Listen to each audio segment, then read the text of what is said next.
नमस्कार किसान भाइयों। मैं शक्ति इरिगेशन इंडिया लिमिटेड से कृषि विशेषज्ञ अंकित भवेल इस चैनल में आप सभी का स्वागत करता हूं। आज हम बात करने वाले हैं जैविक खाद व कीटनाशक के बारे में। चलिए वीडियो की शुरुआत करते हैं। अभी के समय में खेतों के अंदर किसानों के द्वारा भारी मात्रा में रासायनिक उर्वरकों का इस्तेमाल किया जा रहा है। इसके कारण मिट्टी की गुणवत्ता खराब हो रही है, खेत बंजर होते जा रहे हैं, जबकि फसल और मिट्टी के अच्छे स्वास्थ्य और अधिक उपज के लिए एक अच्छी गुणवत्ता वाली जैविक खाद की जरूरत पड़ती है। मिट्टी की गुणवत्ता बनाए रखने और फसल से अधिक उत्पादन लेने के लिए जैविक खाद खेती के क्षेत्र में एक वरदान है। जैविक खाद मिट्टी में पड़े कार्बनिक अवशेषों को सड़ने में मदद करता है, मिट्टी को उपजाऊ बनाकर उसकी गुणवत्ता में सुधार करता है। इसीलिए खेतों में रासायनिक खादों के प्रयोग को कम करने और भूमि को बंजर बनने से बचाने के लिए जैविक खाद का महत्व दिनों दिन बढ़ता जा रहा है। आइए जानते हैं कि जैविक खाद क्या है, जैविक खाद बनाने की विधि क्या है तथा जैविक खाद के फायदे के बारे में बात करते हैं। जैविक खाद में गोबर की खाद, कंपोस्ट, वर्मी कंपोस्ट आते हैं, पर कुछ ऐसे भी खाद होते हैं जो कल्चर और खाद दोनों की तरह काम करते हैं। आज हम उन्हीं के बारे में बात करेंगे। सबसे पहले है जीवामृत और इसको निर्माण करने की विधि। तो जैविक कृषि में हम दो तरीके के उत्पाद तैयार करते हैं। पहला है जीवामृत और दूसरा है घन जीवामृत। इसको बनाने का तरीका बहुत सरल है। कुछ सामग्री की आवश्यकता लगती है, जिसमें देसी गाय का गोबर 10 किलो, देसी गाय का गोमूत्र 10 लीटर, गुड़ 2 किलो, बेसन 2 किलो, पेड़ के नीचे की 200 ग्राम मिट्टी और पानी 170 लीटर। जीवामृत बनाने की विधि: एक 200 लीटर ड्रम में 170 से 180 लीटर पानी भरकर उसे छाया में रखें। इसके बाद देसी गाय के 10 लीटर गोमूत्र को उसमें डालें, 10 किलो गाय का गोबर उसमें डालें, 2 किलो गुड़ और 2 किलो बेसन के साथ 200 ग्राम खेत की मिट्टी डालें। ये सब सामग्रियाँ जीवाणुओं का भोजन का काम करती हैं। जैसे मिट्टी के जीवाणुओं को बेसन के रूप में प्रोटीन मिलता है और गुड़ उनकी संख्या को कई गुना बढ़ा देता है। इस घोल को लकड़ी के माध्यम से दिन में 2 बार घड़ी की सुई की दिशा में घुमाएं। यह घोल को गर्मी में 24 से 48 घंटे में तैयार हो जाता है और सर्दियों में 7 से 10 दिन का समय लगता है इस घोल को तैयार होने में।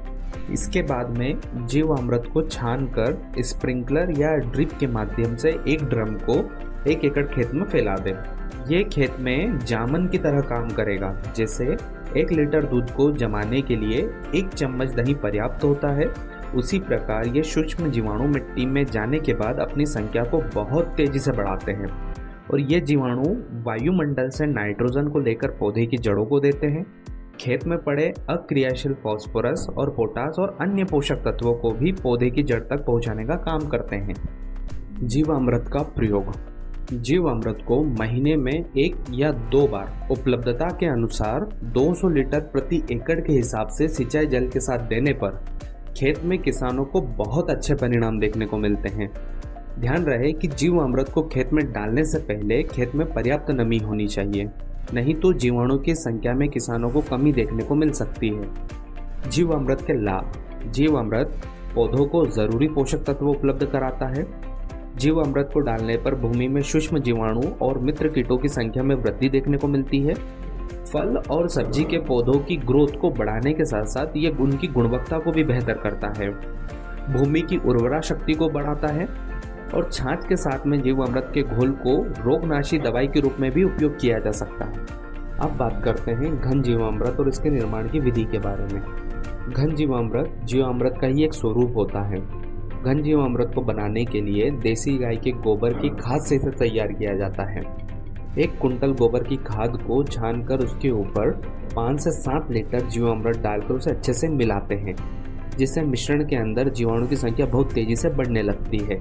अब इस मिश्रण को आप तुरंत खेत में डालकर इसको उपयोग कर सकते हैं या बोरियों में डालकर इसे स्टोर कर सकते हैं। इसे लगभग 6 महीने तक उपयोग में लाया जा सकता है। 1 से 2 कुंटल घन जीवामृत 1 एकड़ के लिए पर्याप्त होता है। अब बात करते हैं फसल सुरक्षा के उपायों के बारे में। पहला है नीमास्त्र। नीमास्त्र रस चूसने वाले कीट और छोटी इल्लियों को कंट्रोल करता है। इसके लिए आवश्यक सामग्री कि नीम की पत्ती 5 किलो, गोमूत्र 5 लीटर, गाय का गोबर 1 किलो और पानी 100 लीटर की आवश्यकता होती है। बनाने की विधि में 5 किलो नीम की हरी पत्ती लें, उसे बारीक काट लें, फिर 100 लीटर पानी में ये काटी गई पत्तियों को डालें। इस घोल में 5 लीटर गोमूत्र डालें, 1 किलो देसी गाय का गोबर मिला दें और इसे लकड़ी के माध्यम से घोल लें। घोल कर 48 घंटे रखने के बाद उस घोल को कपड़े के माध्यम से छान लें। इस घोल को फिर 1 एकड़ में आप उपयोग कर सकते हैं। नीम अस्त्र के लाभ। नीम के अर्क की उपस्थिति के कारण ये जैविक कीटनाशक व्यापक प्रकार के कीटों को नियंत्रित करने में अत्यधिक प्रभावी है। हालांकि ये कीटनाशक मुख्य रूप से रस चूसने वाले कीट, चावल के घुन और कैटरपिलर आदि को प्रभावी रूप से कंट्रोल करता है। साथ ही ये मिट्टी की उर्वरता में भी सुधार करता है। इस घोल को तैयार करने के बाद आप इन्हें 6 महीने तक स्टोर भी कर सकते हैं। फसल सुरक्षा के उपायों में अगला उपाय है ब्रह्मास्त्र। ब्रह्मास्त्र का उपयोग किसान भाई कीड़ों व बड़ी इल्लियों को कंट्रोल करने के लिए करते हैं। इसको बनाने के लिए कुछ सामग्री की आवश्यकता लगती है, जो कि इस प्रकार है। गौमूत्र 10 लीटर, नीम के पत्ते 5 किलो, सीताफल के पत्ते 2 किलो, करंज के पत्ते 2 किलो, धतूरे के पत्ते 2 किलो और अरंडी के पत्ते 2 किलो। ब्रह्मास्त्र बनाने की विधि। ब्रह्मास्त्र बनाने के लिए 5 वनस्पतियों को पीसकर गौमूत्र में घोलिए। फिर इस घोल को उबाल लें। लगभग 4 उबाल आने के बाद इसे 48 घंटे तक घोल को रखें। फिर इसे छानकर उपयोग करें। इसकी 3 लीटर मात्रा को 100 लीटर पानी के साथ में स्प्रे करने पर इल्ली कीट पर आपको प्रभावी कंट्रोल देखने को मिलता है। इसे 6 महीने तक स्टोर कर भी रखा जा सकता है। ब्रह्मास्त्र के लाभ। इस विधि से तैयार अर्क बड़े कीट जैसे इल्ली, ग्रव और बीटल को कंट्रोल करने के लिए किया जाता है। इसमें धतूरा होने के कारण ये कई प्रकार के कीटों को कंट्रोल करता है। साथ ही ब्रह्मास्त्र के छिड़काव से फसल में एंटीफिडेंट गुण विकसित हो जाता है। अब बात करते हैं फफूंदनाशी के बारे में। फफूंदनाशी के रूप में हम छाछ का उपयोग करते हैं, जो पौधों पर फंगस को खत्म करने का काम करती है। इसे बनाने के लिए कुछ सामग्री की आवश्यकता लगती है, जो कि इस प्रकार है। पहला है छाछ, दूसरा तांबा और तीसरा पानी की आवश्यकता लगती है। फफूंदनाशी बनाने की विधि। फफूंदनाशी बनाने के लिए किसान 10 लीटर छाछ को प्लास्टिक बाल्टी में डालें। फिर उस बाल्टी में कुछ तांबे के बर्तन या रोट डाल दें। उस बाल्टी को एयर टाइट बंद कर दें। फिर लगभग 15 से 20 दिन तक छांव में उसे रखें। इसके बाद यह छाछ खेत में उपयोग के लिए तैयार है। इस छाछ में फफूंदनाशी के साथ साथ पौधे के लिए ग्रोथ के गुण भी डेवलप हो जाते हैं।